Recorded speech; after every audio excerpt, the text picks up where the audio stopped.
Hi, I'm Harlow Reed, and welcome back to the HR Insider, where we explore the workplace stories that matter to you. Today, we're diving into Adolph v. Uber, a case that brings major questions to the forefront about independent contractors versus employees in their classifications and what it could mean for the future of the gig economy. The content shared on this channel is for informational purposes only and is not a substitute for professional legal advice. Always consult a qualified attorney or HR consultant for specific guidance tailored to your needs. Let's take a closer look at Adolph v. Uber. The case occurred in California. However, the classification of workers as employees or independent contractors is governed by the Department of Labor. The Department of Labor is a federal agency whose guidelines apply across all states.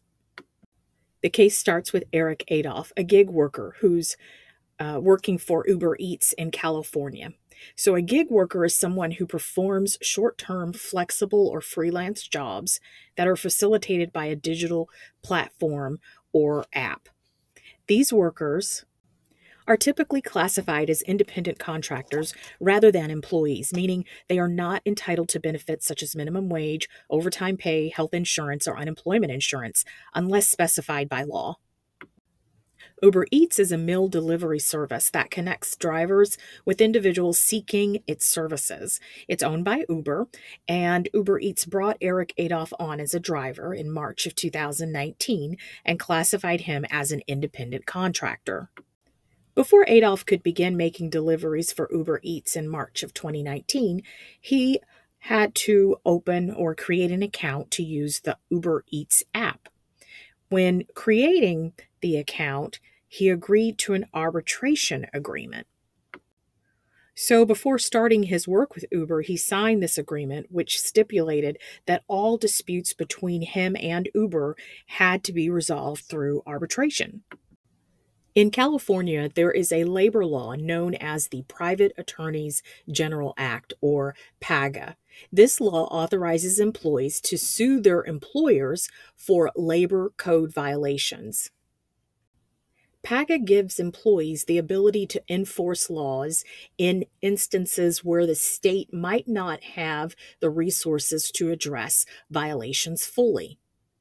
The Private Attorneys General Act, or PAGA, addresses a wide range of issues, including but not limited to wage and hour violations by employers, such as unpaid wages, workplace safety concerns, and employee classification, such as the distinction between independent contractor and employees, which was the basis of Eric Adolph's lawsuit against Uber.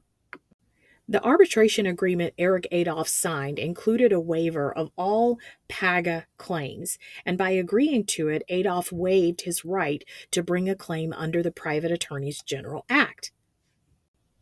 In October of 2019, after 7 months of working with Uber, Adolph filed a class action complaint against the company. He argued that Uber required him to sign an agreement prohibiting employees from bringing claims against the organization, yet classified him as an independent contractor. Adolph pointed out the inconsistency, stating that when it suited Uber, he was treated as an independent contractor, but when it didn't, he was treated as an employee. He questioned why, if he was truly an independent contractor, Uber bound him to an employment agreement. Adolph alleged that he had been misclassified as an independent contractor and further claimed that Uber had misclassified other employees as well and failed to reimburse them for necessary work expenses. Adolph did in fact sue under the Private Attorneys General Act, or PAGA, for labor code violations, claiming penalties on behalf of himself, other workers, and the state of California. Uber Eats countered that since Adolph was classified as an independent contractor, he lacked standing to bring a PAGA claim, as PAGA applies only to aggrieved employees. At the heart of Adolph v. Uber is the issue of worker classification. Uber claims its drivers are independent contractors, meaning they set their own schedules and are not entitled to employee benefits like minimum wage or health insurance. Adolph argued that Uber misclassified him and other drivers, denying them benefits they were entitled to under California law. While this case involves California law and a dispute regarding employee or self-employed independent contractor status, it's important to remember that the Department of Labor establishes the guidelines for employee classification. However, some states, including California, impose additional restrictions and requirements. Let's examine the outcome of this case and reflect on what is at stake for all of us.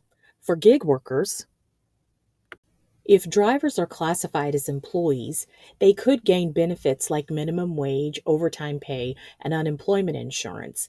However, this might mean losing the flexibility that attracts so many people to gig work.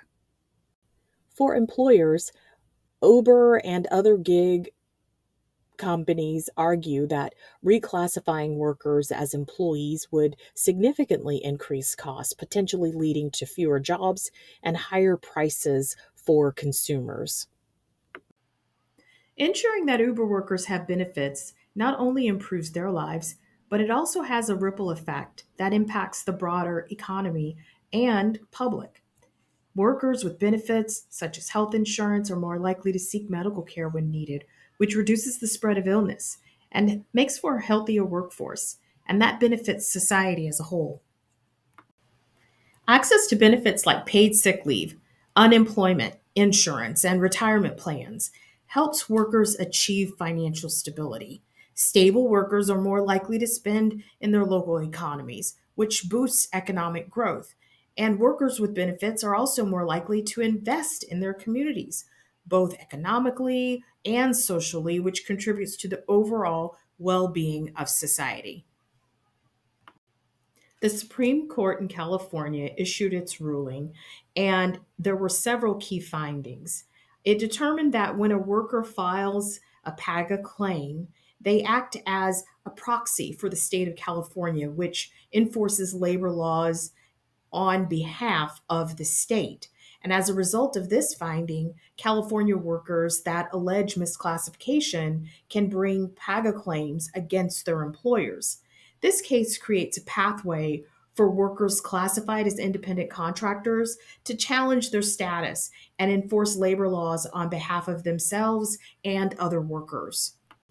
What lessons can employees take away from this case? Well, first, understanding your rights. States like California and Massachusetts apply a strict standard for determining worker classification, often leading to workers being classified as employees, especially if their work is integral in the employer's core operations. But other states use a common law right to control test, which focuses on the level of control that the employer has over the employee's work tasks. So some states apply a hybrid of both of these tests, combining elements of both tests, and it's crucial to know how your state classifies gig workers and the protections you may be entitled to under those classifications.